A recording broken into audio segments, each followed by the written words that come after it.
Syederalun ketika Rusia menginvasi Crimea pada tahun 2014, Ukraina tidak siap untuk perang. Dewan Atlantik mengatakan mereka kekurangan tenaga kerja, peralatan, dan pelatihan untuk bertahan melawan agresi Rusia.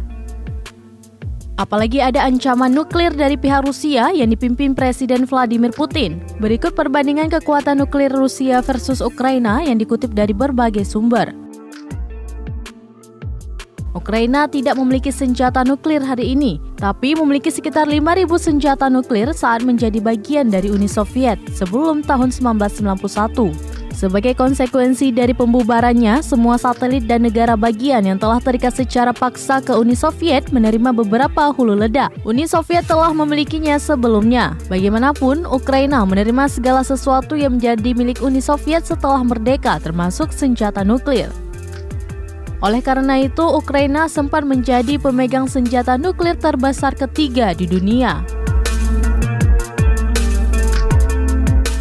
Rusia sejauh ini meneliti, mengembangkan, dan menyimpan senjata nuklir. Setelah Amerika Serikat, Rusia adalah negara paling penting kedua di dunia.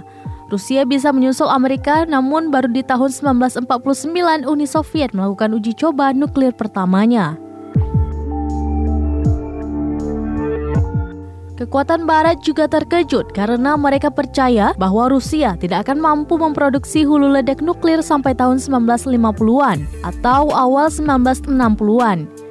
Setelah tes awal dilakukan, jumlah hulu ledak segera ditingkatkan. Pada tahun 1980-an, Uni Soviet adalah kekuatan paling signifikan dalam penyimpanan hulu ledak, menyimpan hampir 40.000 senjata.